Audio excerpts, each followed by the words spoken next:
When is the number 3 larger than the number 500? When your team wins its 3rd straight at Rutgers on Saturday. That victory marked Jim Boeheim's 500th career win. But more importantly, it kept the Orange's tournament hopes alive. Now with 17 wins and just 2 games left, their next stop, Providence, tonight, where 7 Big East teams have visited this year, and all 7 have gone home losers.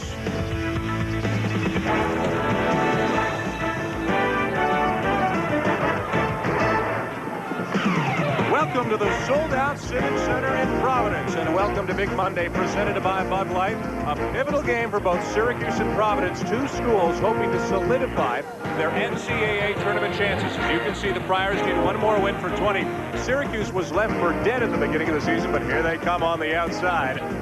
Hi, everybody. Dan Schulman and Bill Raftery with you inside the Civic Center. This should be a great matchup between 2 teams who really need another win or 2 before the end of the season to make a statement. Up and down, who knows what's going on in the Big East right now. When Dave Gavitt started this, he wanted parity. Well, parity he's got teams beating one another, competing well against one another, but we're going to show you some teams who are not hot. Right now, Providence struggle over. They won 8 out of 11, but a struggle with overtime with Notre Dame. BC, bumpy road. Miami, great early, Dan, but struggling of late. Now who's hot? The Cuse. Jimmy Boeheim got number 500 over the weekend. Georgetown, terrific road win over Memphis. And the Cats of Villanova with Steve Lapis, maybe they're ready to make a run. What's been the biggest reason Syracuse has improved? Well, Todd Bergen. It's a real problem. And of course, in the 2-3 zone, you're hoping you won't have that problem with fouls. Jason Hart leads this team in minutes. He's gone 45 in a couple of recent overtime games, so they can afford to have him in foul trouble. Crosher's first shot will go. Pretty looking stroke. You can't believe he could go 0 for 8. If things go through him, he's a much better Providence team. Gets touches or retouches, more importantly. 3rd leading scorer in the Big East is Croshere. Tough matchups, though, as Yanulis is outside with Croshere. Hart gets by Shammgod, but left it short. Rebound, Garces. Shammgod forced it out and got it. Well, not a force for him, though, huh? I don't know how he got it up for the kiss. He also had Austin out on the wing if he so chose. Shammgod with 4 early points, and Providence leads 6-2. No screen across for Hill. Nice little switch by Croshere. Hard on the baseline. And Garces has been a man on the glass so far. Well, look at that body. You'd say, sir, wouldn't you? Croshere misses the follow by Jamel Thomas, and he's fouled on his way to the basket. I wonder if they're going to call this on a pass. Jamel actually made a look. Not a bad call by Tom Lopes. Well, the ability to get in the lane. Jimmy O'Brien said it best, huh? Not too many better, but look at this high caress, smooch, and the knockdown. And that's the push that they're looking for before the zone gets set. The Orange struggling in the early going, just 1 for 6 from the floor. Croshere with the great look to Garces. Did they pick that apart on the inbounds? They like to trap on the corner, and Providence made them pay. An 8-0 run for the Friars, and Jim Boeheim wants a 20. Not too bad, huh? The inbound, good, solid performance. They've been able to pick it apart, and here's this pass back, and then the finish. Nice little inbound, started with God. The rest of the Big Monday tripleheader tonight, presented by Bud Light. We're going to take you to Norman, the Big 12, where Ron Franklin and Dan Bonner have Kansas and Oklahoma. As if the Jayhawks needed any help, Scott Pollard is now back, even hit a 3-pointer on the weekend. And then Keith Van Horn leads Utah against Rice. The Utes coming off a big win at Tulsa, looking for a great seed heading into the tournament. You think that Kansas being able to play like that without Scott Pollard, Kentucky, Derrick Anderson goes down to continue that style of play. Otis Hill with the soft touch. Kansas had to make do without Jacques Vaughn for the first early 2 in the months. year. Yeah, that was very tough. Full of 2-3. It's wide. Not real tall, but overall the average height is impressive. A lot of 6'5"ers out there. Cipolla up top at 6'7" as Derek Brown missed the left-hander. Found the hole, didn't knock it down. Syracuse has proven itself to be a very resilient bunch this year. Bergen for 3. And Croshere with the board. Shammgod. Oh. goodness. How about that handle? Ew. Protect the family. Money and jewels. Sleight of hand by Shammgod. Well, for a guy great at getting into the lane, you think he's going to dish it off, but he's gone to the glass 3 times. He has. All 3 times he's gotten the roll. Well, they haven't pinched him, though. He's been able to just go on his man. Bergen just blew by Derek Brown, but traveled. Right now, the Q's playing a little bit like a road team, aren't they? Struggling. 10 for Providence. God Shammgod with 6 early. The Orangemen in a bit of a hole. How crazy has the Big East been this year? How about at Syracuse? West Virginia goes in there and blows out the Orange by 22. Then Syracuse goes down to Morgantown and wins by 10, a 32-point turnaround. You never know what's going to happen in the Big East tournament. We can only tell you 2 things. It's going to matter, and it's going to be on ESPN and ESPN2, because there are a bunch of teams, Billy, going into that tournament knowing they need wins to make postseason. Well, generally you say only God knows, but even Shammgod isn't sure. It should be exciting. Sunday afternoon, might be one team has to win for the right to get in the championship. Well, as we met this morning and put our heads together, which isn't saying a whole lot, all we could come up with is, as a surefire NCAA team from the Big East right now is Villanova. We figured that everybody else needs at least one more win. And I'm sure Steve would like to keep playing a little bit hot, as we noted on the open. Good inside position. Bergen didn't get it, and it comes free to Croshere, but he took a couple of steps before he put it down. That's how competitive Giannoulis is, though. He mixed it up there, caused the walk by Austin.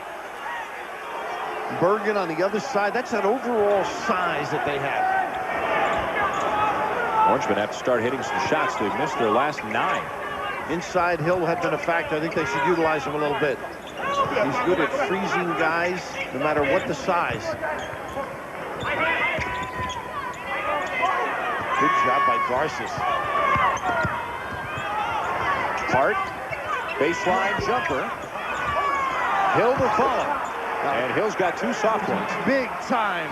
A rebound by OT. And they don't get back. Tie it up.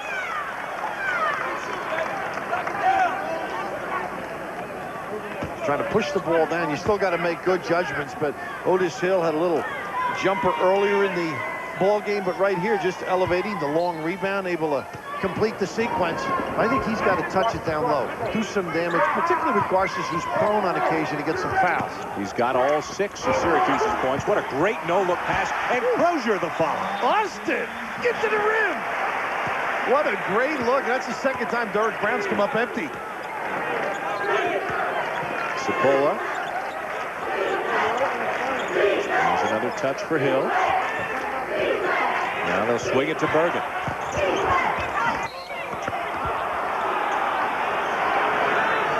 That foul did not come from the baseline. Came from up top as Bergen tried to sneak through. I think Derek Brown was the one that got involved down there on the baseline. Guys, we got 2 shots. 2. One of the real underrated players in the conference, isn't it? I just think he does a lot of things that coaches enjoy. He's great without the basketball. He runs the floor very well.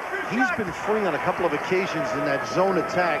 And that complements the deployment of a coach. As you can see, Otis Hill has been the offense from the floor tonight for Jim Boeheim. Bergen at the line right now to narrow the gap to 5. Total splendor of late, too. Matching Togs.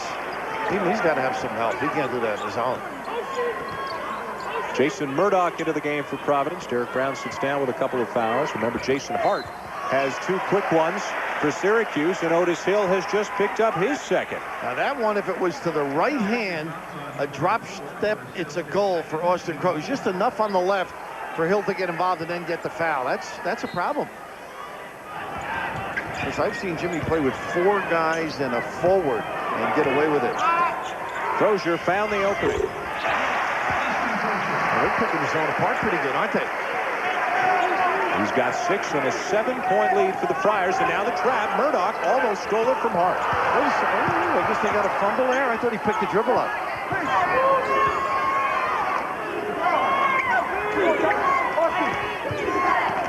Hart threw it away to Murdoch.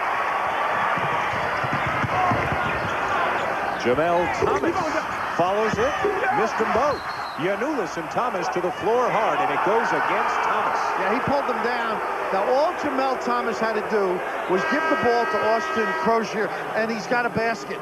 I mean, that's the kind of basketball you need when you're trying to get to an NCAA tournament. Could you hear the fans behind us yelling, "Give it up, Jamel, give it up"? Well, I mean, he had an opportunity right there. Look at the hands. You can't beg any better. No tin cup, but give it up. And the takedown at the end. Elvira China has come in for the Orangemen. Otis Hill sitting down. And Giannoulis missed Cipolla by a few feet. Either a really bad pass or Giannoulis expected Cipolla to cut, and he didn't.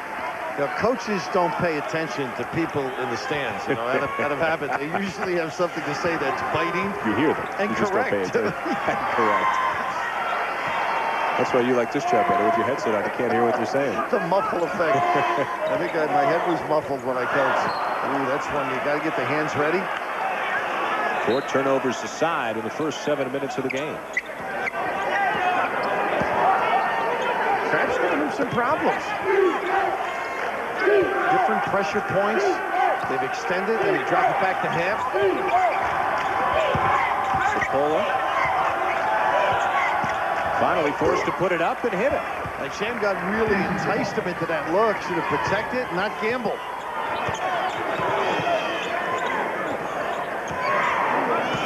Big thing against the zone is you got to continue to attack. Nice job with the cut. A little harsh. Murdoch too strong off the glass of China, his first rebound of the night. If you haven't seen off China, he can be a real treat. A very good passing big man who found Bergen. And the mentality they have on the floor are 2-point guys. Point forward, and of course Hart in the backcourt. He does like to give it up. And now Pete Gillen is going to burn his first 20 as Syracuse has cut the lead down to 3. More NCAA hoops coming your way tomorrow night on ESPN2. Hitting Connecticut, probably a couple of teams who need to win the Big East tournament outright to get to the NCAA tournament. Then in Massachusetts, coming off a loss to Dayton against surprising St. Joe's. The Atlantic 10, like the Big East, has 4 or 5 teams right about the same level, all battling for those precious postseason spots. St. Joe's is a real surprise for everybody. The ability to get free without the basketball, that's very important. We mentioned Brown on the one end, Bergen on the other, and Chino with the great dump down, the hold off, and this is where Bergen's effective. Beats you with the 3, beats you with the bounce, moves into the front court there, and able to post up. Corey Wright into the game for Providence, handling the point as Shammgod swings over to the 2 spot and falls down on the floor. Now this makes them very speedy and they pressure better. Great hands for both Wright and Shammgod. Thomas can't get it. But you've got to be careful with the ball at all times with Wright and Shammgod out there, each averaging better than 2 steals a game. Croshere, the rebound. Boy, he is into the game tonight, isn't he? And here's the quick-footed point guard, and compliment them on the wing. Croshere can hit from there. There's your trail guy. He's there to reverse. Once he gets it, he uses the shot, kick, and dive to the box. Averaging 18, Croshere's already halfway there. And Giannoulis to save at the other end. Wanted a call, didn't get it. Still Syracuse's ball. Austin Croshere having a good night as Derek Brown gets set to check back in. The hometown Friars lead by a half dozen. Syracuse with some early foul trouble, and Austin Croshere with 9 as Providence leads the Orangemen by 6. Here is the way the Syracuse season has gone. They started 0-4 in the Big East, but have really come back 6-4 off the top of the season, Billy. But then when they lost Todd Bergen to that suspension, that really hurt. Well, they couldn't find themselves. I think he's the glue, keeps everybody involved. Since he's come back, they're solid. Don't you think? They run the floor better. The defense is a lot better. And that 4-3 in the middle without Bergen is a little misleading because they had some easy games there, and that sweep by Notre Dame, both double-digit losses, really was devastating. Chena trying to make the little home run pass there. But I think that gets back to that parity situation. No respect, everybody going after one another. Knock one another out of the tournament, and 18 games plus a postseason tournament. It's the only league that has that. 18 plus. And you could play 4 games in the tournament. Yep. And he's still back in with 2 fouls and most of the Syracuse offense tonight. And they just switched Croshere back as Brown had been on him. Bergen. Nobody home back there as Otis locked his guy up. Bergen with 5. The flash to the post has been favored, and then the look baseline. And Derek Brown's the guy that hides baseline. Shammgod, Croshere, Derek Brown, way long. And that usually starts fast breaks. Hart, almost stolen by Corey Wright. Now Cipolla wide open for 3. And misuse of the bounce. That was going the other way. Good counter by Cipolla. 5-0 run by Syracuse in a 1-point game. Shammgod's one of those guys you say, don't bring it in there like that, and he ends up getting away. Nice look here. Derek Brown trying to make a living down on that baseline so far, but hasn't been able to get him to go down. He has been struggling trying to count them. We saw him against UConn score 31 a few weeks ago. There are those hands of Corey Wright. Look at him go. And the foul by Cipolla. Great no-look pass from Brown to Croshere. Oh, that's the philosophy tonight and any night for Pete Gillen. Push these two together. Wright and Shammgod are very difficult to contain. And if you can get the wing complemented, as they do here, you end up with a chance to go to the foul line. Austin unable to knock it down, but running the floor. This is why scouts like him. We've seen the deep shot. We've seen a little bit of ability with the dribble. Knocks down free throws. That's extraordinary, but strong going to the 10. Breaking the Big East mark set by Sean Miller of Pitt a few years ago, and the NCAA mark is 64. Set by Joe Dykstra of Western Illinois. There is number 44 in a row for Austin Croshere. You know, in one game, he went 14 for 14 from the line. And I think Sean Miller's was over 2 seasons, yes. right? Yes. Croshere's done it all in the last 6 games. 45. Croshere also has 11 points already in this game. He'll get a breather as Ruben Garces comes back in. Croshere reminds you of Keith Van Horn a little bit. A little bit. Shooting, rebounding, inside game as well. Not as big and strong as Dave DeBusschere. A little bit like that, too. You know, not the great foot speed to blow by, but can dribble enough to get by. Ramel Lloyd into the game for the Orange. Left hand too strong, but he drew the foul. Yeah, the Rock got Garces up. And Jim Boeheim's knock on the Rock is, and don't knock the Rock, incidentally, is just to lose a few pounds to get the weight down where you can utilize some speed. Perfect player in high school, Cardinal Hayes. Tom Murray, longtime coach there. Now he's a 6'4", 225 block of Grant as he misses the first of 2. He is a stud, but you're not looking for bathing beauties. You know, you want a little foot speed on the floor. Put those puppies up and down. So you look at the Syracuse here, there's not a whole lot of things they do defensively because they don't have the depth and the complement of talent that Jimmy Boeheim's used to, but they're solid in what they do. These 2-3 zones giving him a lot of miles. Wright threw it away. And now, one official signaled it was tipped, and that it would remain a live ball, but then it was overruled, and it will go over to Syracuse.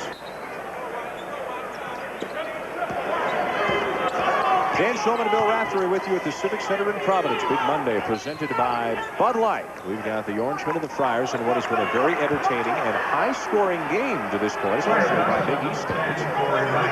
And a little dialogue by Big East standards. A little wolfing goes on. With Avcina out there now with the ability to screen, catch, and look down, it's another weapon on the offensive end. Shammgod sits down. And 7-1 Ndongo Njai comes into the game. 7-1, 210. Maybe the Rock can give Njai a little bit of that weight he's trying to lose. He can pass it on, huh? He's starting to get a little more time. Nice hands by Wright. And they'll tie it up. It'll stay with the Orange. You're not going to win too many arm wrestling contests with Ruben Garces. You just lie on top of the basketball when he's involved. South Temple with a big lead at halftime, up by 16. Shammgod, forget about his ability to steal the ball, too. Nice to see him on the Pines. If you're a Syracuse fan, one game this year he had 10, I think, against Brown. That's right. Checking back into the Syracuse lineup. Shammgod and Croshere both getting a rest right now with a 3-point Providence lead. confidence by Pete Gillen, huh? I think I'd leave one in. Some frequent substitutions for Jim Boeheim as well as Todd Bergen is checked back in. Everybody going for the deep pass because of the baseline trap that occurs. Lloyd got into the lane but passed up the shot. Now Hill, who's been hot early, gives it up to Yanuis. Lloyd, too much traffic. One luxury Pete Gillen has that Jim Boeheim doesn't is a Corey Wright off the bench. Boeheim can ill afford really to take Jason Hart out of the game. So you got to stay up from Bergen because he'll hit that three. Nice look to the post. Relax a little, huh? Make you pay for it. Nice dive by Otis Hill. He's already got 8. 8:21 remaining in the first half, and the Orangemen hanging in there, trailing Providence by only a single point.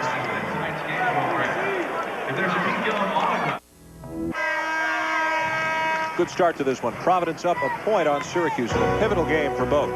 Got something special for you Friday night. Outside the Lines brings you Breaking the Line, presented by AT&T. Friday night, 8:30 Eastern. The Emmy Award-winning Outside the Line series commemorates the 50th anniversary of Jackie Robinson breaking the color barrier. Bob Lee will be joined by the Reverend Jesse Jackson. Interviews from Mrs. Roy Campanella, Hank Aaron, Reggie Jackson, Pee Wee Reese, Frank Robinson, and others. He used to break my heart because I was a Giant fan with Willie Mays. Great rivalry in the old days. Again, the short corner little shot. This time Croshere. Earlier it had been Brown. Shammgod back in for Wright. Croshere on the floor as well. Derek Brown still looking for his first points of the night. Thomas from way outside. Not close. And Brown had it ripped away by Hart. It is still Friar ball. And he gets after it hard. And you got to be aggressive with the rebound. Earlier, Bergen, who can shoot the three, drags people up. Hill goes to the box. They've got to counter get some inside shots, too, I think. Can't just rely on that jumper. Friars have gone a little cold, missing their last 5. Little flash by Bergen, little pick like a man-to-man. They got a little problem with the clock, I think.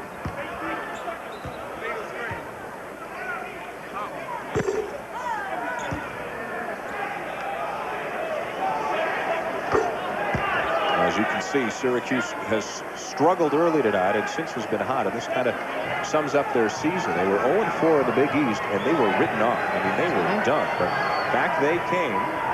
Remember that big win at Villanova might have really gotten them started. And I think the patience of Jim Boeheim. Now, the officials over at the scorer's table, they had an incident in the Notre Dame game, you were telling me. There was something in the Providence-Notre Dame game on the weekend when God Shammgod goes to the line, and there is no team foul scoreboard at South Bend. And official Tim Higgins, I think it was told, he went to the official scorer who said it's 2 shots. It's the 10th team foul, it's 2 shots. Then they took the first one, Shammgod missed it. And they then said, no, it's 1-1. So the official scorer incorrectly advised them. Now they have to go to the possession arrow. Right. And to sort that out, of course, Providence got the ball back. They had the possession arrow. So John McLeod was not happy about it. But the officials did everything correctly. And unfortunately, we've got to get a little donation out there. Maybe get some numbers up on the scoreboard. Well, perhaps justice was served. Notre Dame did win the game. With the kiss. God dispenses love.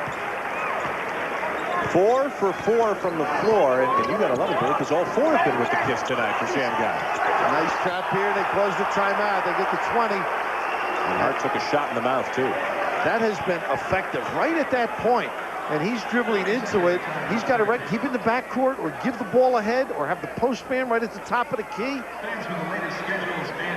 2 teams that can really get after you here, trapping and stealing the ball. And as soon as Hart got over the timeline, he ran out of real estate. Well, his counter at the point has had a very effective half, causing some damage in the lane, whether it's on the fast break or in the half court. Look at the jump stop, how effective that is, and then rewarded with a speech at the end.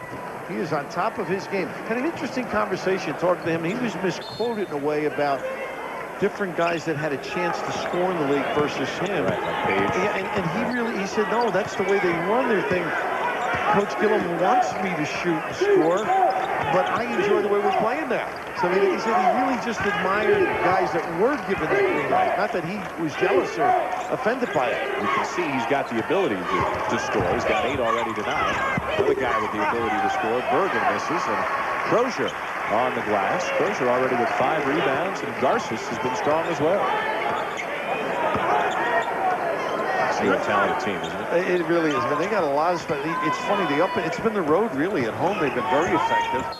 And the steps here as Thomas tries to get involved in the offense. But you look at this Syracuse team. Gianoulis has to be one tough guy. Now, academically, I think he's got a 3.75 or 3.8 in what, computer engineering? Yep.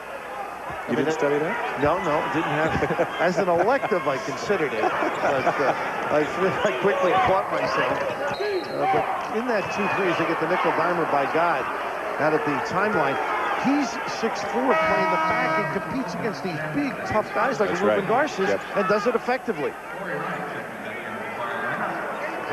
More scores coming your way here every game and every conference. Conference seemingly so important here at the end of the season. Personalities change. Wife gives breakfast to the coach, he growls. Saw that Eastern Michigan score. That's one that's really going to hang on Jim Boeheim for a while. Eastern Michigan at the Carrier Dome, beating Syracuse this year. And the Carrier Classic, and a classic jumper by Gianoulis, who really stretches everything. And O.T. Hill should be the happy guy about that. Things got better for the Orangemen when they went to a smaller lineup and stuck Gianoulis in there. Etan Thomas had started some. Ochina had started some. Steal by Hart. And that was advertised early. Oh, that was a Madison Avenue advertised special. Over the head and then delivering the pass. Not a good one by Wright. And Syracuse has its first lead since 2-0. Brown still can't get on track. Looking for space. Back to the 2-point guard offense with Shammgod and Wright. Brown blocked from behind. Blocked again. Wow. I'll tell you what, it looks good on the chalkboard, but DB unable to convert. I mean, he has found the hole. He's either going to have to do it quicker or a quick biting up. Gutsy play by Hill to block him from behind with 2 fouls. Yeah, it was. Well, he had the size. Here's Brown. He's going to try it from outside, and that won't work either. But I like the thinking, though, right? You got a couple negated, step out. Hart. Hill in traffic. One more time, and foul underneath. I think Austin got the little swipe at the end, but that shows Hill's ability to get down, get himself in position, doesn't get the first and able to counter. He's had a couple of nice runs where he gets into the early offense, and here's the initial thrust by Otis Hill, and with that move, you can't get a body on the guy. He is an aggressive performer around the rim. 12-4 run for Syracuse. They will not go away this season, and they will not go away in any game they get. In that Villanova game a few weeks ago, Wildcats had a ton of chances to put the Orangemen away. Couldn't do it on their own home court. And they know how to hang. I mean, it's particularly on the road. They understand it's going to be a tight game. Just play within yourself. They try and make sure they'll imprint on your will. Slow you down a little bit, make you work the ball on offense, particularly an uptick team like Providence. 1 for 2 for Hill, and a 3-point lead for the Orangemen, their largest of the night. Shammgod and Croshere got their signals crossed. Cipolla just beyond his reach and helps upset it himself.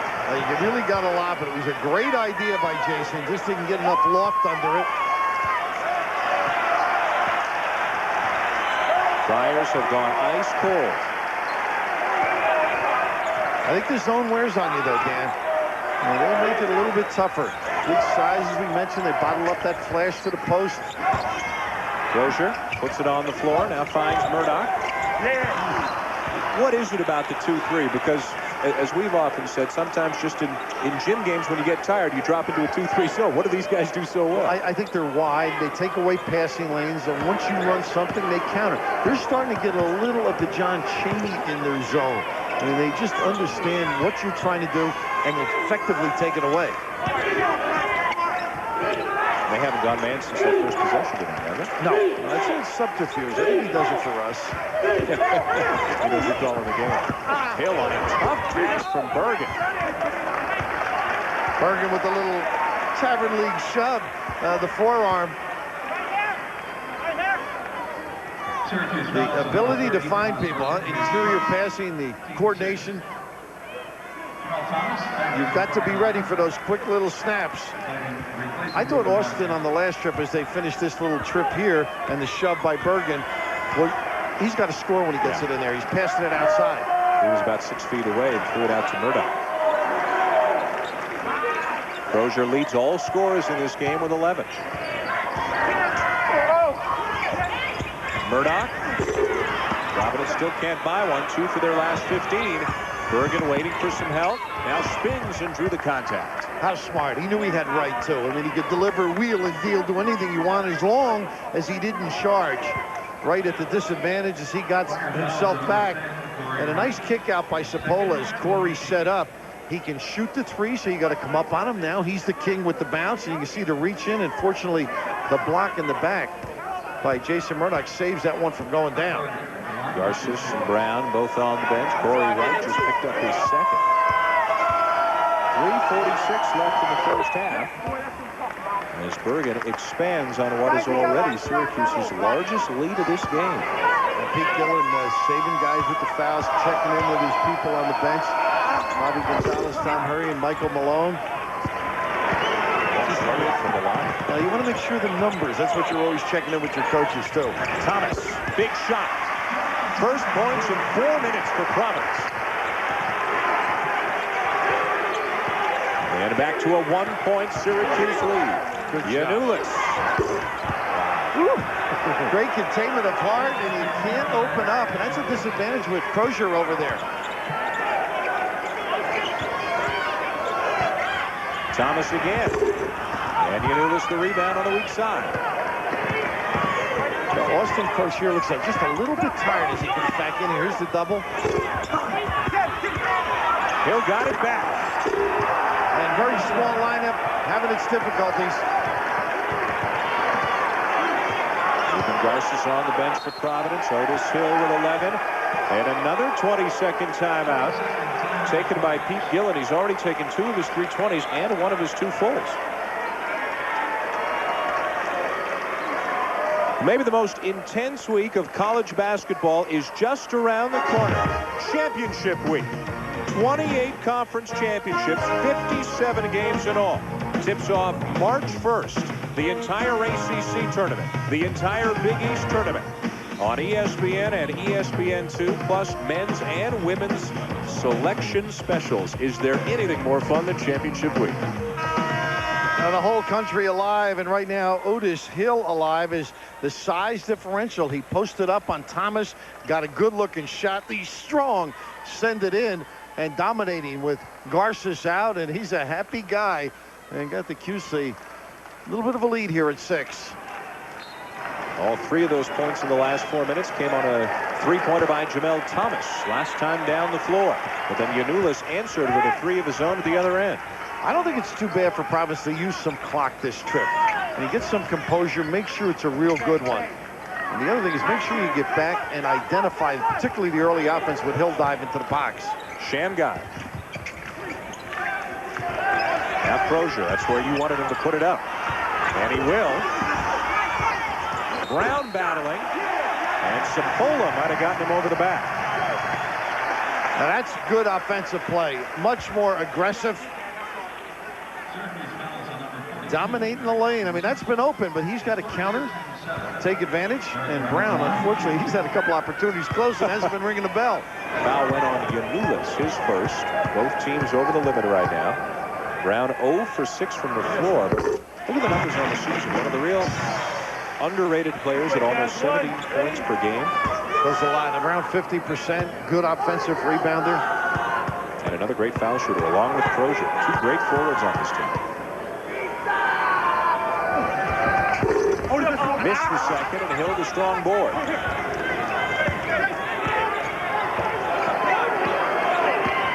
Bergen helping out hard a little bit by bringing the ball up.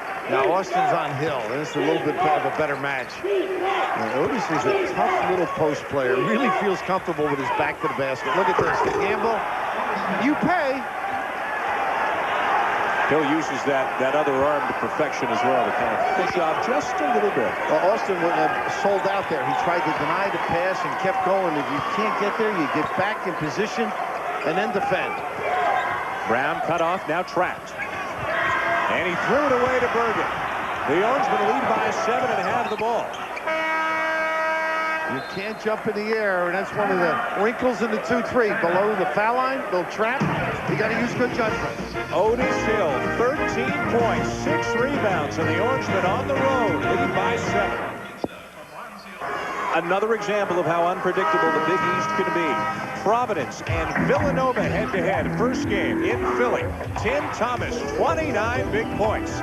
And the Wildcats win easily. Then Croshere leads Providence to a 23-point win, 34-point turnaround. These are the 3 seeds if the tournament were to start today. Those 3 teams would get the bye. The Big East tournament in its entirety on ESPN and ESPN2. Who knows who will come out? Well, Austin Croshere getting a little bit of a blow. He was fatigued late, couldn't defend as well. Drive the gap. Oh, he had a layup, too. Nice save. Ooh. Wow. Well, Rusty's right there. He said his foot was on the line. Great try, though, by Giannoulis. What did Hart see at the last second that made him pass out? I don't know. There isn't the big dominating guy in there. Maybe Garces got in his vision a little bit. Yeah, Jimmy's just saying to him, shoot. To Hart. When you get in that close, let it up. They all have a little release.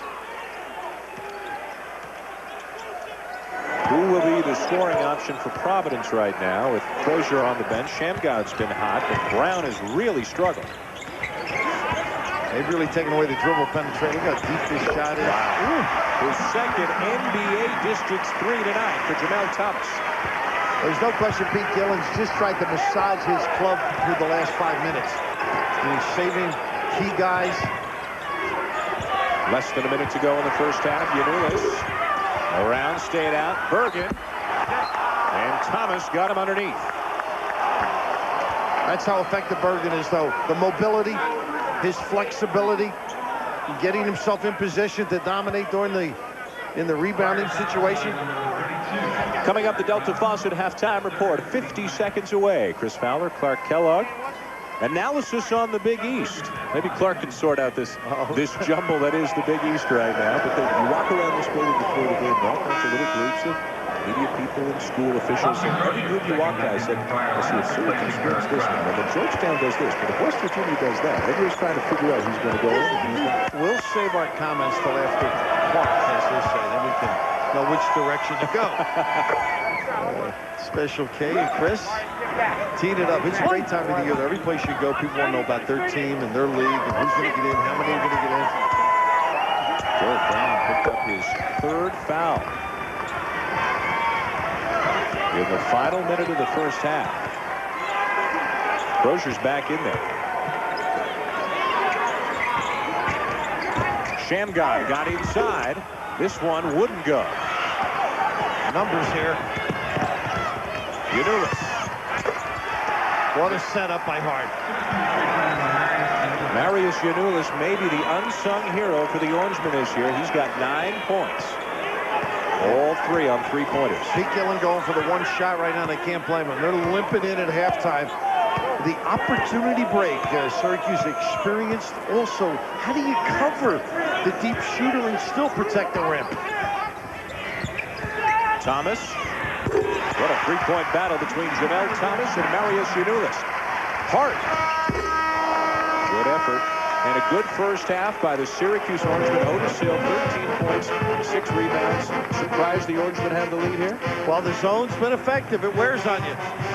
Syracuse needing a win to solidify their hopes. Let's go to the studio, the Delta Faucet halftime report with Chris and Clark. All right, fellas, and perhaps Providence needing a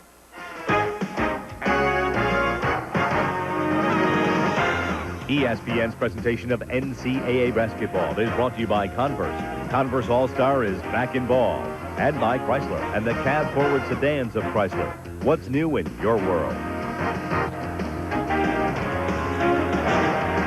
Welcome back to Providence. Big Monday presented by Bud Light. Syracuse with a 6-point lead on the road at the half. And things have to be getting just a little bit tense here in Friarland. They've lost 3 of 5, trailing tonight. And Otis Hill was a men among boys inside of the first half. Dominated. Clark alluded to getting him the basketball, but he also was able to, on a miss, attack the 10. And Garces only has 1 foul. He should be able to contest a little bit. Numbers pretty relatively even other than the turnover one. inside. Syracuse doing most of their damage, and Providence relying a little bit more on a perimeter game. Maybe the most unusual stat, there hasn't been a bench point scored in this game. The 5 starters for each team have all the points. Jamel Thomas, 3 threes in the first half for Providence, and Marius Giannoulis, 3 threes for Syracuse. And Austin Croshere has to step up big. They get too good a look here for Cipolla. Oh, goodness. You got to get back and get out on him. One of the best 3-point shooters in the conference. He's now got 8, and it's a 9-point lead for Syracuse, equaling their largest of the night. And Derek Brown finally gets one to go after missing all 6 shots in the first half. Well, they were so effective in the first 3 or 4 minutes, the same kind of play, and he was able to counter. But here it gets the roll, and this is a nice little high-low sequence, and the body up late. The tag and the ability to finish is so important, and we've seen this so often, whether it's come from the sideline or from the top, and Derek Brown able to stick this one in. They just need a little more of that. Brown held to just 1 point in the first half, averaging almost 17 a game. I thought they were settling for jumpers, though. Getting in the latter stages of the first half. Here comes a little pressure, trying to stimulate.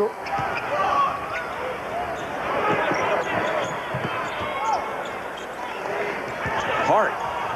Brown wanted to walk. Hart gets the deuce. And if you recall in the first half, he didn't take the shot, and that time with a little bit of a counter after Jimmy Boeheim said, hey, when you're in there, knock it down. Garces posting uphill, and Croshere again looking for that seam in the middle of the 2-3. What a look from Shammgod to Garces. Boy, he had vision all the way with the bounce, and they don't get back. Bergen will give it up, and Cipolla's hammered on his way in. They are sneaky quick, aren't they? I mean, not the electrifying go-go, woo-woo kind of a fast break, but the leak out, and that'll bring a smile even to the professor there on the sideline. How about his 500th win, as you mentioned, in the blowout of Rutgers? Delightful. And as I mentioned to you today, the warmth that radiated in that building. And Jake Krauthamel, the athletic director, reaching back and spending money. 2 awards. But you saw that little Shammgod play before. He has some options here. Croshere or Garces, and Ruben with a nice little cut for his 6th assist from God. Just about at his average. God Shammgod leading the Big East in assists, about 6.5 a game. This could be number 7, and it is. What a nice little step back by Austin. A nice read, gave himself plenty of space. He had a big first half, but in the last 7-8 minutes, he got some bench time, and they kind of lost him in the offense a little bit. I thought he was a little fatigued as well. Bergen moving in on Brown. Remember, Derek Brown's got 3 fouls. Cipolla with the left hand, no good. Now look at this turnover. Oh, my goodness. Croshere threw it away. And got it back. I don't fault him as much as the guard's not coming back to him. Now Shammgod threw it away. Well, if God can make a mistake, Austin can make a mistake. And that's just not good use of the basketball. But Pete's guys have to recognize when the rebound is in trouble, come stepping back to the pill. Got a definite March feel in here tonight. It's pretty close to March right now. Syracuse 8-8 in the conference, 17-10 on the year. Providence sitting at 19-8 overall, 10-6 in the conference. A win for the Friars should just about lock up an NCAA bid. As Croshere misses. So this pace favors Providence, though. They got to convert some of these. Hart. No. Partially blocked, just tipped a little bit by Thomas. Giannoulis. Halfway down. This is all Providence style right now. Last 2 trips, they failed to get a shot off. Now Shammgod's going to settle it in a little bit. And Pete Gillen with the hands up, imploring a little bit of a slowdown. He's so good at getting in here, isn't he? And getting it out to Thomas. And Thomas promises, too, as he got those puppies set.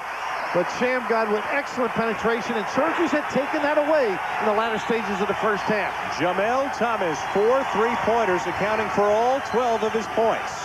Now Hart. He doesn't take many from out there, but a push underneath. And Ruben with that body strength, with a little discard and a smile by Otis Hill at the end of that play. That's the one thing Jason Hart going to get better at, making that little straight-up jumper, something he can work on the offseason.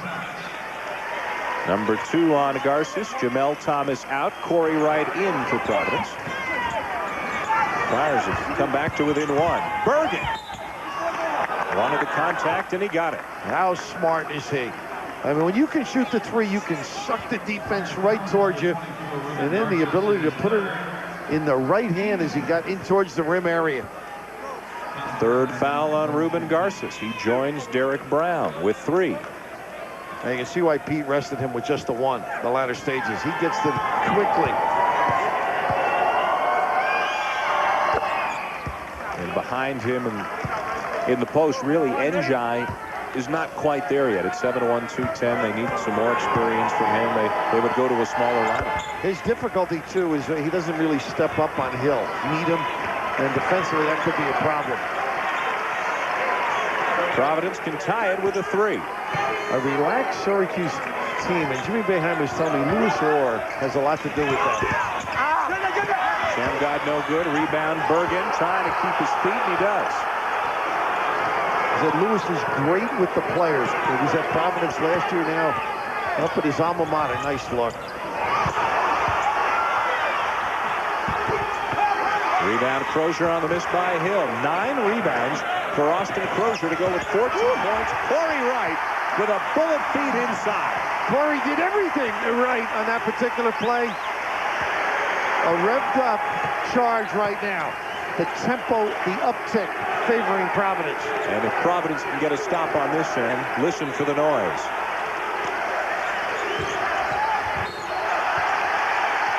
Nice job, huh? Right. And they're effective when the 2 of them get going. They should have get aggressive, make the team a little bit more involved. Providence is right back in it. The Orangemen's lead has been cut down to 1 in a big, big game here tonight.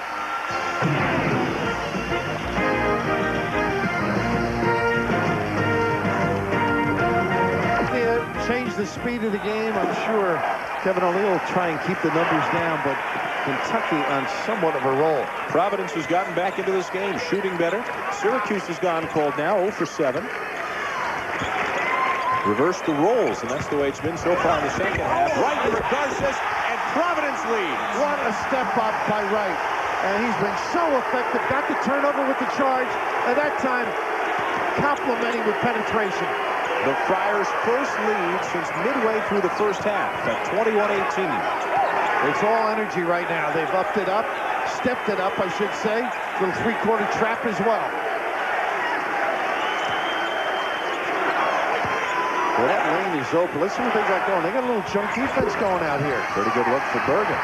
Giannoulis hits the deck. Wright will put it up. Garces. And Cipolla had no choice. With the giveaway, and you don't mind your little point guard taking that, particularly when he's got big guys attacking the 10.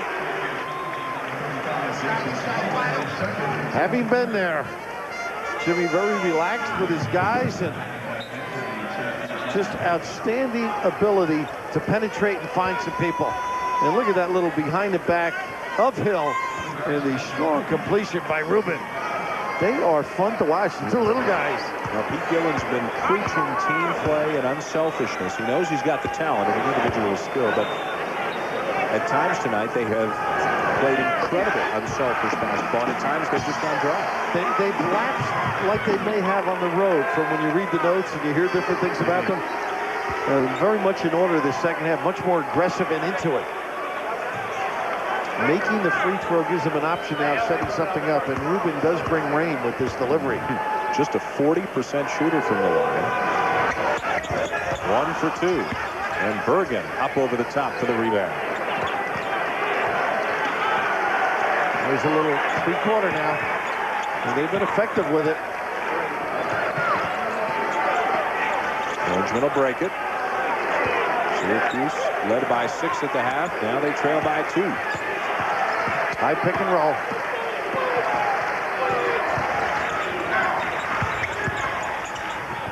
Hill, big first half for him. Got it. He is tough in traffic. How about the spinning, the footwork? And once again, Bergen, with a pick, didn't roll, stayed, then a little bounce to find him. And a game-high 15 for Otis Hill, right at his average. Shammgod will take the outside jumper. Derek Brown. Goaltending on Hill. Give the 2 points to Derek Brown. Now, that's the kind of offensive rebounding you used to see from Derek Brown. He came from about 10 feet in, elevated. And not much more Otis Hill could do but give it away. They call him flight. In flight. In flight. He can get up there. He gets some bonus miles on that particular offensive rebound. Unulis back into the game for Syracuse. For Ovchina. What a play by Wright. The steal, and Shammgod missed the short one. Now numbers for the Orange. Almost tipped into his own basket by Croshere. And a foul underneath. And Shammgod's bad because he pulled the string on a shot you can't pull the string on.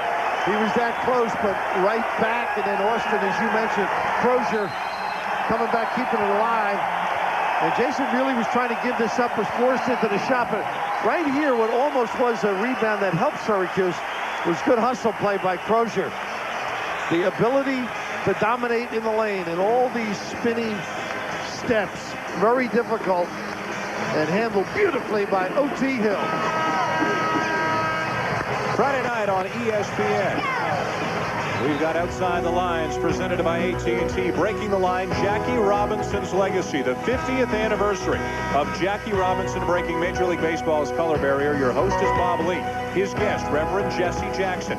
From there at 9:30 Eastern, an ESPN town meeting hosted by Ted Koppel of ABC News Nightline. It will be an informative and entertaining couple of hours on ESPN Friday night. Old friend of mine, Gene Hermansky, was on those Dodger teams when Jackie Robinson was there. But you were a Giant guy. Well, yeah, I didn't know Gene in those days. Bergen to the floor. And Garces got up in the air and got himself in trouble. Well, you want to play fast if you're Providence, but once you get into your set, have better understanding. Don't be in a hurry. It's got a little helter-skelter here the last couple of minutes. Boy, this crowd is looking for all kinds of little hop, skip, jumps, yeah, that they're not getting right now. They're into nickel-dime calls, aren't they? Tough matchup, Bergen now with Shammgod. Now they switch the little guys, Wright and Shammgod. He can elevate if he wants on a shot. Cipolla got pushed from behind. Derek Brown, I believe, and if it is, it's number 4. Pretty heady play. Jason Cipolla got the dribble into the lane, knew the defense was behind him. Nice, intelligent release. There's that Eastern Michigan you mentioned earlier. Troubled Syracuse early in the season. The Salukis struggling a little bit.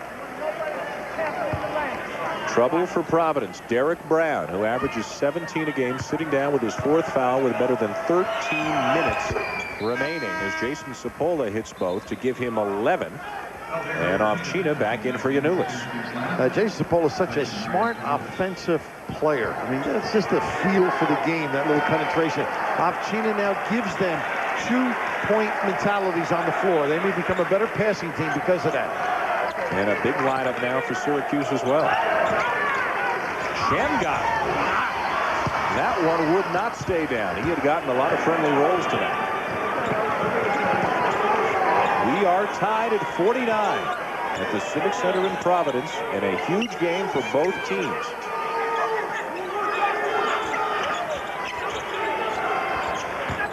Hart off for Hill. And now numbers for Providence. Corey Wright. Unselfish play, and Thomas couldn't send it down, and Wright got it back. Nice play by Bergen. Stuck his leg in there. Jamming the basketball, and Hill's in the backcourt hurting just a little bit. His finger. John Clarkey over to check it out. But the dunk can hurt you on occasion. You'll go up prematurely, and have an unfavorable finish. Well, it looks like he's all right. A few seconds ago, he didn't. And still, as you can see, favoring one of the fingers on his left hand. And Syracuse, look at these numbers. They can never afford to be without Hill. He has been solid when he gets the touches. And here's that difficult pass in traffic as they laid off Jason Hart. It set up all those people gathering. That's why he's going to have to make that 15-footer. Ruben Garces to the bench for Pete Gillen, and Ndongo Njai, who played sparingly in the first half, back in there again. Neither team overly deep. And neither team getting much of anything from its bench tonight. Providence has gotten some inspiration, if nothing else, from Corey Wright with the ball right now. Nice cut here. Have to fade away just a little bit and hit the front rim.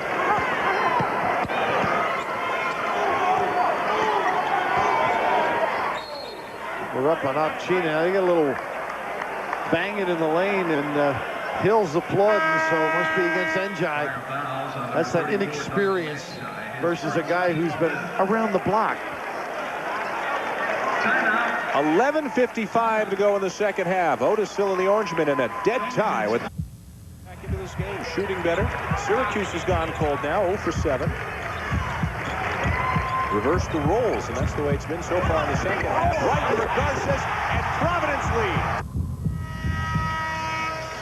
Garces on the feed from Corey Wright, and the game is tied at 49 with 11:55 to go in the second half. Garces on the bench. Eric Brown is on the bench as well with 4 fouls. Big night on the glass for Garces. I think they should use Hill. He's got a lot of inexperience in there, and Njai on him, and they're going right to him. And look at Austin Croshere sniffing around. They might get a kick the other way. Cipolla, a tough 3. Gets those feet set, though, doesn't he? Christ the King. 14 points for the senior. And Syracuse getting some big play tonight from its seniors, Jason Cipolla and Otis Hill. And now Corey Wright comes up, hobbling a little bit. They got a jump ball, said 4 hands on the ball. And so he paid both in pain and anguish.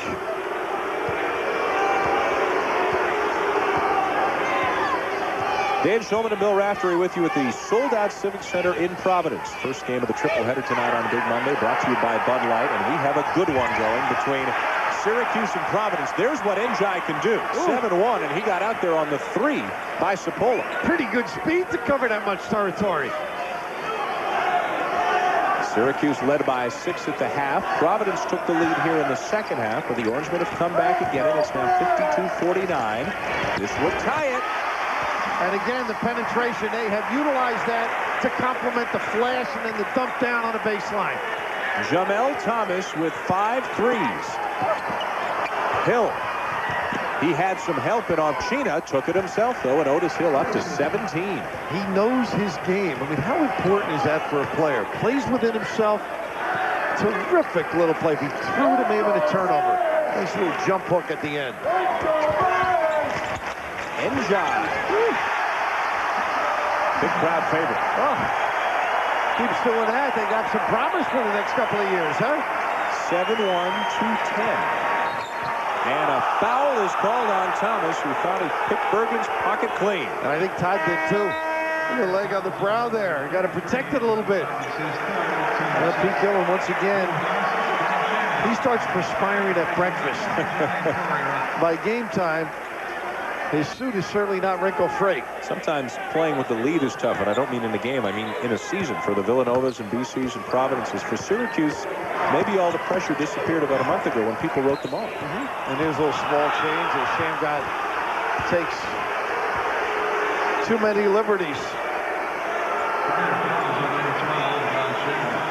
This has been the old penetration that every coach loves. Draws the defense, some options.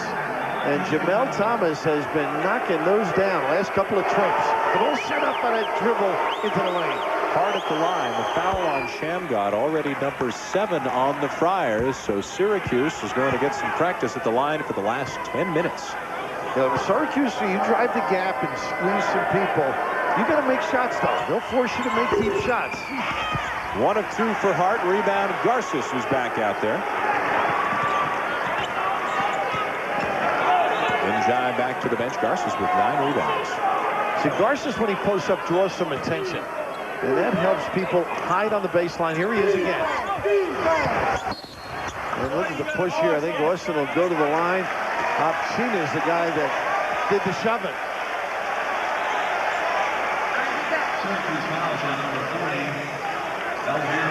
Just the first on China. And only the 5th for the Cuse. Excuse me. Shammgod to inbound with a fresh 35. Providence will close out the regular season at home to Georgetown. That'll be another tough game. Warriors are getting better and better. Boy, they sure are. John's guys were nice. Dish. Garces went underneath the basket. And what a great block at the end of that sequence. I think China may have gotten the last one. He didn't make those. Hart. And the foul goes against Providence. Is this Garces too? If it is, it's his 4th. He will join Derek Brown with 4 fouls. And Hart just a little bit quicker, elevating.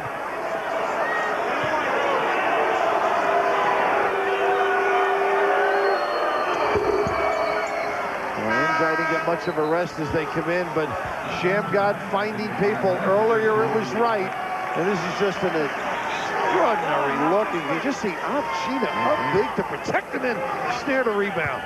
Nothing has come easily inside for either team. There have been some wide open threes, but get it in the lane and their hands all around. Well, the 2-3, the 3 guys are generally underneath the rim to protect. Nobody back here. Shammgod to the basket, did not get the shot, but picked up the foul. And it's Otis Hill picking up his 3rd for the Orange. Wednesday night on ESPN, another Big East battle. St. John's and Seton Hall. A Red Storm still with perhaps NIT postseason aspirations. Heck, heading into the Big East tournament, who knows who's going to go where. And then number 8, number 12, North Carolina and Clemson. Can the Tigers get back on track? Rick Barnes used to work the sidelines here. A few years back, he used to call him Hickory in his old hometown in Carolina. And they've had a great run this year. But Dean Smith, his impact consistently is extraordinary. And they've gotten so much better as the years progressed. Beginning of the year, it was Wake and Clemson, and then Maryland came out of nowhere, but now Carolina back up to number 8. Duke in the top 10. Cipolla for 3. Oh my goodness. I mean, what do you do? Austin Croshere all the way back to protect the basket. You don't get the numbers to get out and tag people. Jason Cipolla, his 4th 3 and 17 points. And Syracuse by 4. They always had Murdoch cross court, and Shammgod going to control the dribble. Tough look. They face the ball. That's what makes it so tough, and they're wide. Yanulis back on the floor. Here he is, wide open. 2 in a row. Does that put you to sleep quickly? Spread the floor, use it all. You can't cover it. Causes the timeout. A 20 for Pete Gillen. Now, I think that's their 3rd and final 20, and they used 1 full timeout in the first half. Back-to-back threes by Cipolla and Yanulis. And Syracuse has expanded its lead to 7. And this is the fast break where they just pull up, knock this one down. Bobby Oliva would be proud back in Queens, one of his kids. And then the spreading of the floor as they get the other one to Yanulis. Real solid basketball. And Jimmy Boeheim's been there. It certainly helps. Good numbers for both teams, especially Providence, actually, from 3-point range. Syracuse comes in as the better long-range team. Yanulis with a huge 3 right there, and you just can't leave that guy open, as you said. Well, 37% from 3. That's a pretty nice number team-wise. And they need some penetration, or at least a flash into the post. That's been their effective measuring. And Derek Brown is back out there with 4 fouls. Pete Gillen knows that the time has come to make a run in this game. Shammgod. Well, that's an everything but, huh? Pretty, but ineffective.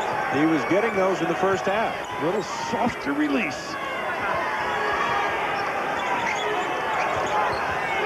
freewheeling offense. A lot of guys can handle outside. Otis knows how to roll in and out of denials. Cipolla. Croshere the rebound.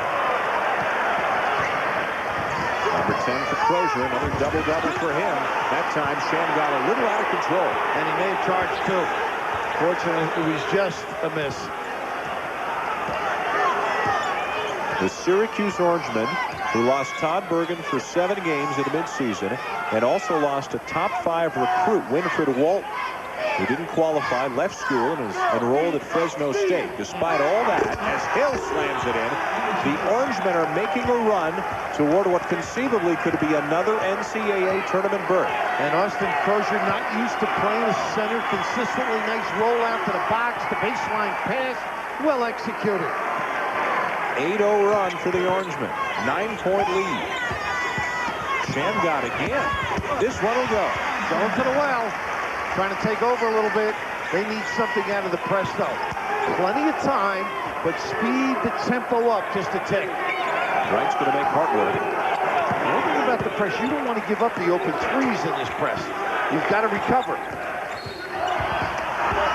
Ooh. Corey Wright with a pretty good job getting those puppies in position. You can be moving. It's a shoulder by Jason. He may have gotten away with one.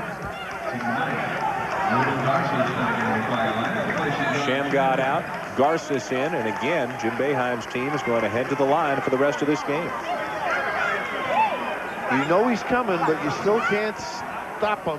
And the ability to get into the middle in traffic and deliver a little kiss release at the end over bigger guys. A little blow now, we have to set him up for the stretch run. Despite that, too, are the Friars standing around a little bit more than in the first half when we talked about all that unselfish play? Well, the flashing is gone because they're penetrating in the middle. So that everybody's on the perimeter or hiding on the baseline.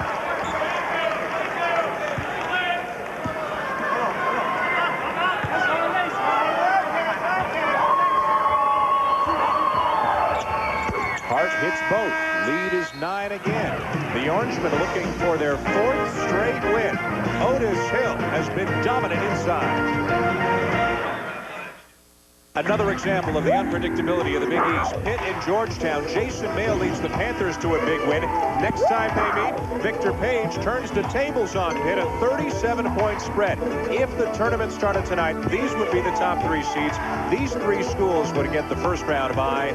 Here's how they would shape up. And, of course, with so many teams clustered together in the middle, a lot could change. But look at Syracuse, already shaping up as an 8. A win tonight, they would move up a notch, and who knows where they'll finish. Crazy. The whole year. The entire Big East tournament on ESPN and ESPN2. You and I will be there, Billy. It should be a lot of fun as Derek Brown hits a huge 3-pointer for Providence to bring him back within 6. And a well-designed little play. A little pick to get the dribbler by, and then Brown able to convert to complement it. It's like they've stepped up their defensive pressure a little bit, too. And also Garces back in on Hill.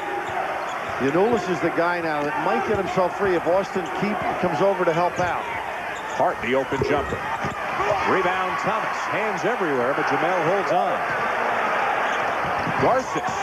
Yanulis trying to take it, and Croshere lays it in the first time he's been hurt from in a long time. And a nice bit of officiating, too, not to call that one. Nice push. And a quick 5-0 run for Providence brings them within 4. And it brings some of the crowd here at the Civic Center to its feet. Yanulis is wide open for 3, and Bergen didn't see him in time. This is a tough match. Austin Croshere's got Yanulis or Bergen. Brown the other way. Here come the Friars. This is where they got to be patient and intelligent. Thomas. Pretty. Garces. 2-point game. How about the extra pass by Thomas? That made it go.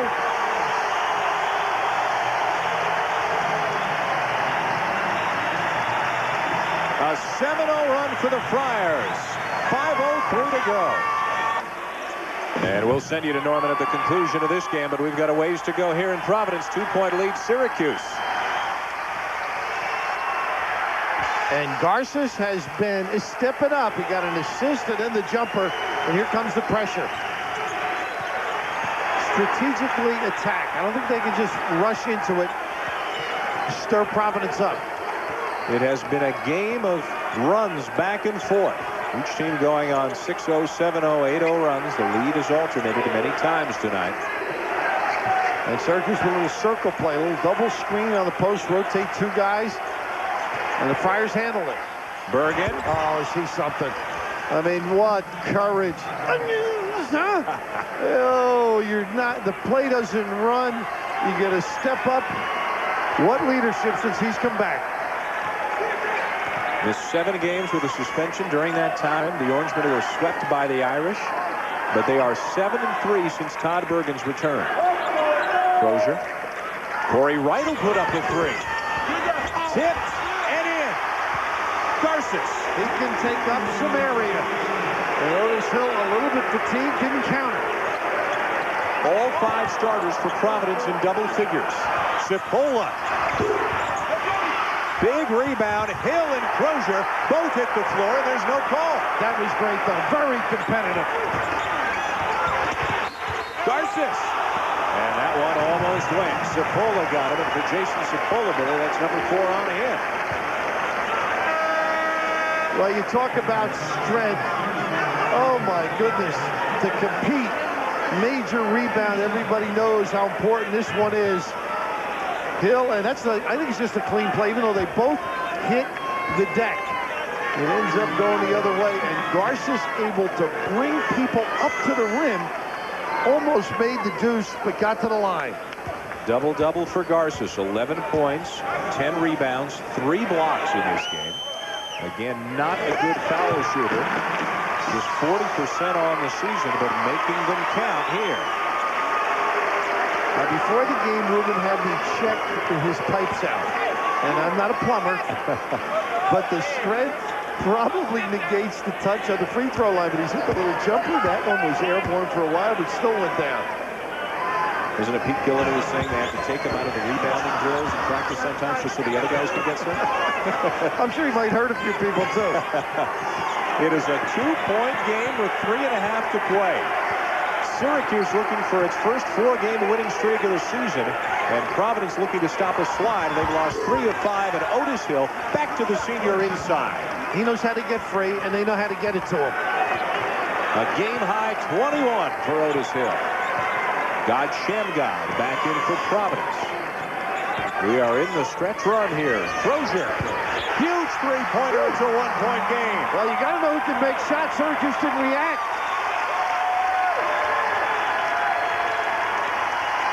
What a terrific effort by both teams in as close to a must-have game as you can really get at this time of the season. Another full shot clock with the kick. Austin gets looks like that. Syracuse can have some problems. Remember Bergen at the end of shot clocks. Steal by Brown. What a heady play, too. Looking for Shammgod.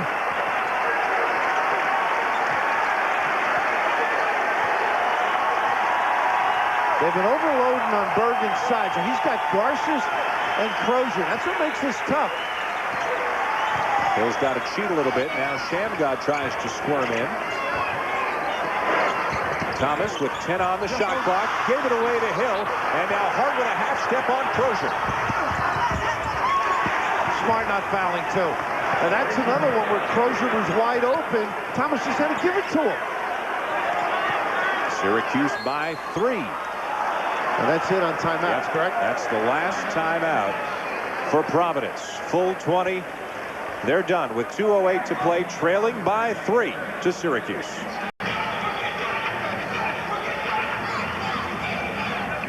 Dan Shulman, the ability to penetrate's been a favored play by Providence, and I just think they've got to give the basketball up once they penetrate. Jamel Thomas, here's the ball reversal. Now look at this. Everybody's facing you underneath. Just to his left, if he gave it up, Austin Croshere's got an open look, and right here, fortunate even with the little bump not to give it away 3, but backed off. Nice heads-up play by Hart. The Orangemen lead by 3, just over 2 minutes to play. Jim Boeheim's got a 1 full. Pete Gillen has used everything in his arsenal tonight. The possession arrow does favor the Friars. It has been a game dominated by the 5 starters. All but 2 points in this game have been scored by the starters. All 10 starters are in double figures. Coming out of a timeout, what do you look for from Providence? Well, the penetration is something they've looked to do consistently. Look at this. That would have tied it. Yanulis getting hammered underneath. Saved off the side of the backboard. More volleyball than basketball, and it comes to Thomas. What great reaction. All the way around. Nobody's leaving anything on the floor tonight. And Garces posted a nice flash by. What a play by Hill. Didn't that look open from our angle? That was like the free safety, reading the quarterback's eyes and just jumping in front. You got to look off the receiver. Now Syracuse going to run some clock, lead by 3. Just play sound now, Providence. Don't gamble. Contain the dribble penetration. And if you've got Bergen, you know he's going to get it late. Cipolla has shown some great poise in this game. 1-4. He can turn and deliver. 5 on the shot clock. Leaning and missing the shot. Hill missed it. Is he a Tiger though? Everything but. Otis Hill had a layup for a 5-point lead. Instead, again, Providence can tie it with a 3. And the Friars were out of timeout. We're in the last minute. Garces has got to post up to keep Hill busy. Shammgod for the tie. Woo.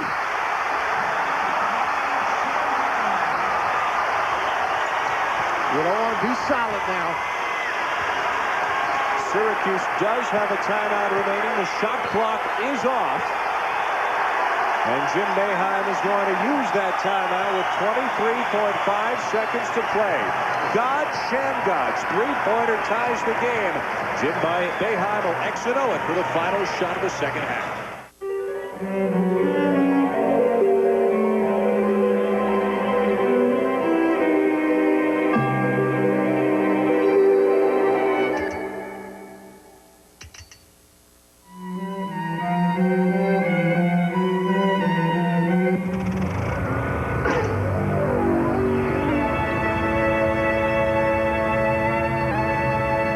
Honda generators.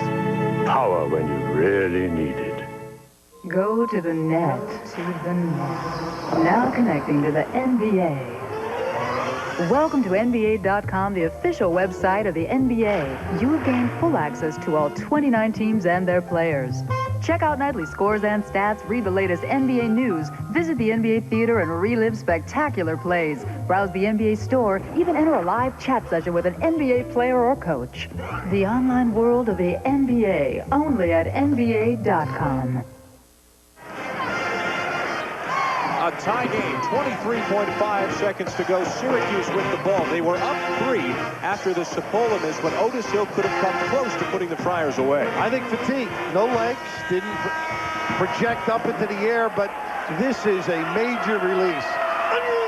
Deep at 20% from 3. The guts to take it and knock it down. No timeouts for either team. Syracuse hopes to set up for the final shot. I'll tell you one thing, they won't be able to hear each other out on the floor.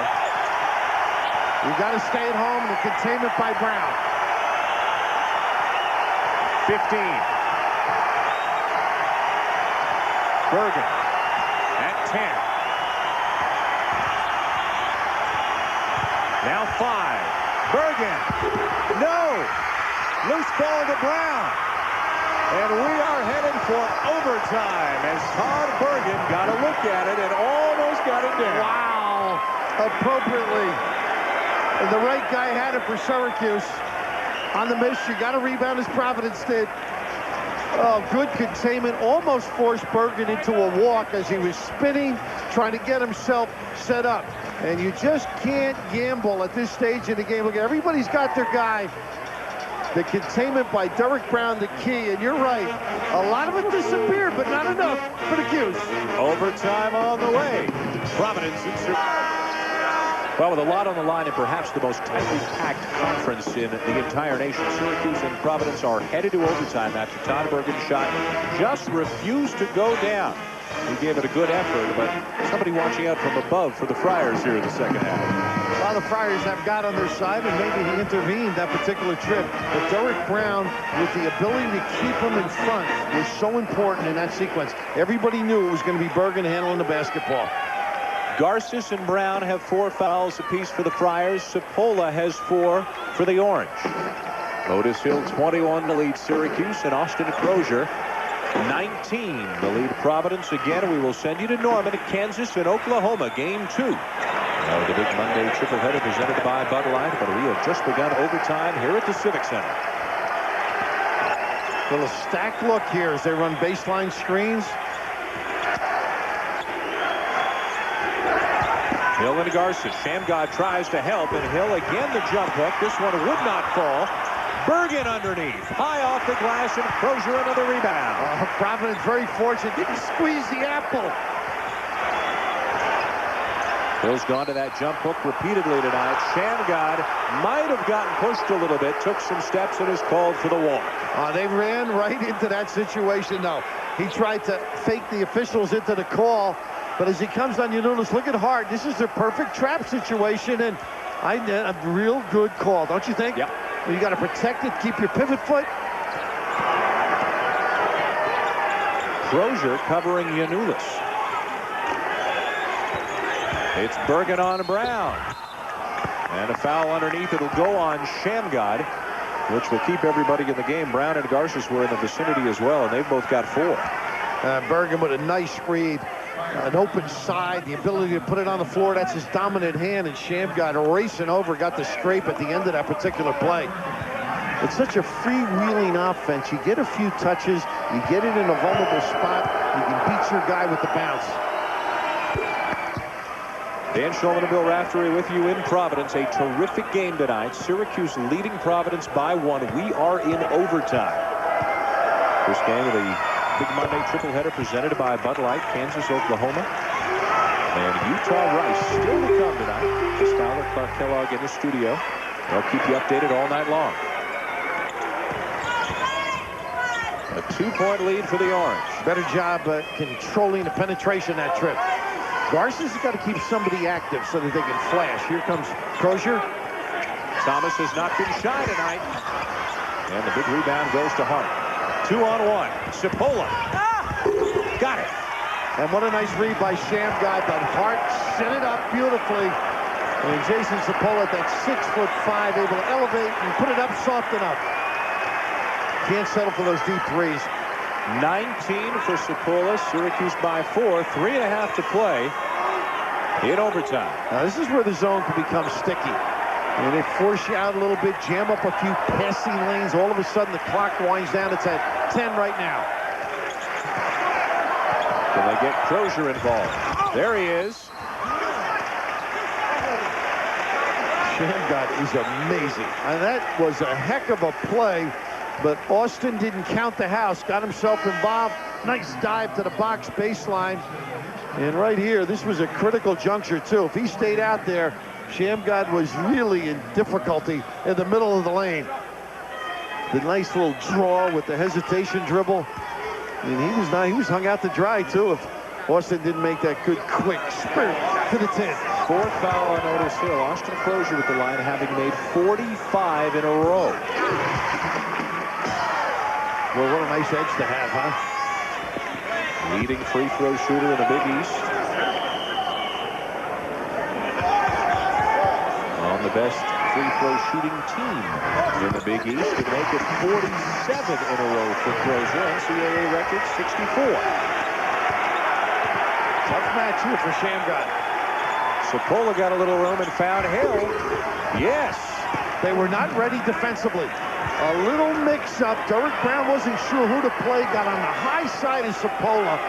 Oh, nice little penetration. And Otis Hill just getting to holes.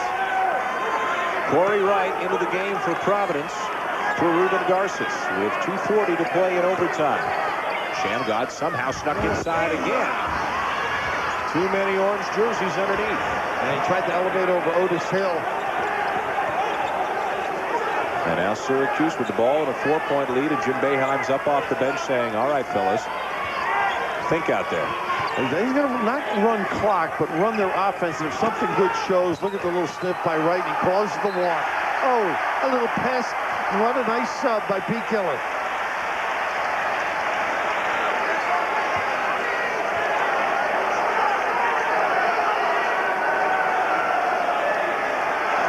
You know, Jimmy applauding his guys to be big defensively.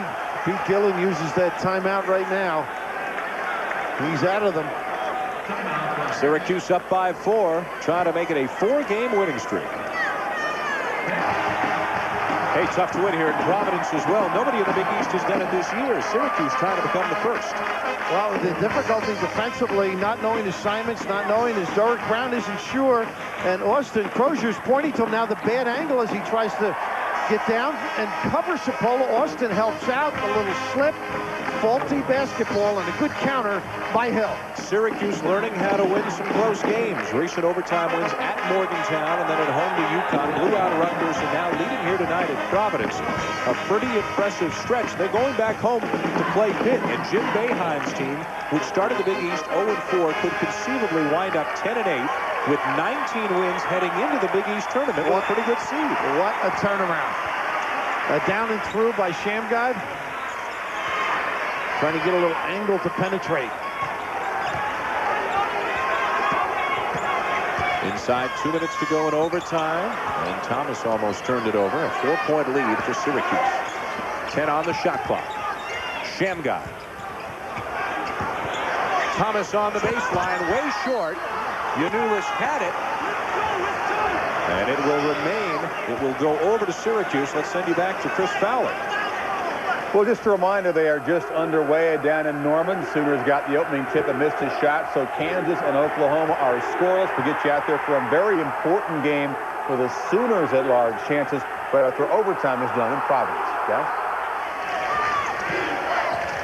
All right, Chris, and the Orangemen are with the ball. 1:35 to play in overtime. Got to be solid, excuse me, Dan, be solid defensively. You know, it might end up in Hill's hands. And Hart got free, and it's a 6-point lead. And Wright went down to double, and a great cut by Jason Hart. And Hill, who's put the dagger in, usually scoring that time with a good-looking dish. Providence is out of timeouts and running out of time. Derek Brown cuts the lead to 4 with 1 minute to go. They're not going to give one. I think they play solid. Now they're going to give it now. Okay, why waste that time? If you're going to give it, I give it on the first pass. They'll foul Jason Hart, who's a 68% shooter from the line. What a great cut by Jason Hart. I mean, the progress he's made under Jimmy Boeheim. I mean, the confidence he's exhibited in this young guy. As we wind down the final minute here, really the only guy that Providence does not want to foul is Cipolla. He's 88%. Everybody else between 64 and 71. And Jason Hart misses the first. Well, the push and then the counter. Big thing now is Syracuse concentrate obviously on the penetration, make them give extra passes and then rebound. And if you're Providence, just beside it, you look for the deuce here. You don't have to settle for the 3. Get a quick deuce. No timeouts for Providence, 1 for Syracuse. Thomas wants the 3. Derek Brown way up in the air, but the ball hit the rim and bounced up high, preventing him from grabbing the rebound. And another foul here. Just 36 seconds left, and Jim Boeheim's team looking pretty good for win number 18. We're sending you to Norman for Kansas and Oklahoma immediately following the conclusion of this game. And Jason Cipolla didn't give the ball up. He knew he would be the guy to get fouled, that they'd have to give it up. That's a case of stretching the game. You settle for the 3. Usually it's the only weapon you have left. You didn't get the deuce, then give the foul, stretch the game. I mean, Jason had trouble on the free throw line the last trip. Hart. Cipolla's had an outstanding night. That's his 20th point. And a reason to smile. December was pretty tough on these guys. That's a smile for Mayon. Jimmy. Just another little boat ride, huh? Before the game, he was talking how good his teams have been on the road. And I think that's partly his attitude, his preparation. And he's one of the few guys in the country, no shoot around. I don't think he ever did it, but he just kept up for his principles is to, hey, we'll come into town, we'll do all our work at home, go to the gym. They got 2 rims. Yep. And Pete trying to muster a little something late, but a little bit short. A 4-game winning streak is 28 seconds away for the Orangemen. 3 of the 4 wins will have come in overtime. Bergen 8 for 10 from the line here tonight. Providence, Philly, will fall to 0-3 in overtime. Little things that could make a huge difference. If Syracuse goes on to win this game, 4 teams within a game, and including Pitt, 5 teams within a game and a half in the Big East 7. Shammgod underneath. Brown will lay it in. Got to get rid of the basketball. Guys like to get fouled. I like to give it up, keep the clock moving, get the game over with. Now they got a lot of confident performers who can handle the ball, do some damage with the dribble. And Jimmy just keeps knocking them out. 5:01 and counting. God Shammgod fouls out. Less than 20 seconds to play, and Yanulis to the line. Shammgod leaves with 14 points and 10 assists. And birdie find there, Louis Orr got the fish from Jimmy Boeheim. You notice that wasn't a hearty handshake as you take a look at the future dates. What about these 2 games? Pitt at Syracuse, Georgetown at Providence. Well, you know, Ralph Willard will get him ready. A lot of traps, different kind of a philosophy.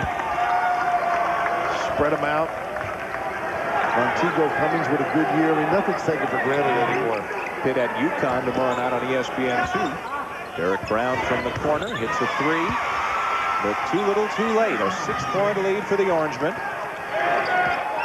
And Hart runs away from Croshere. Syracuse will win its 4th in a row, 3 of them coming in overtime, and the Orange are now 9-8 in the conference and 18-10 on the year, as Hart puts the exclamation point on a huge road win for Syracuse, which has certainly strengthened its case for an NCAA tournament bid. The final score, Syracuse 91, Providence 82. This has been a presentation of ESPN, the worldwide leader in sports. Let's send you to Norman, Kansas, and Oklahoma with Ron Franklin and Dan Bonner.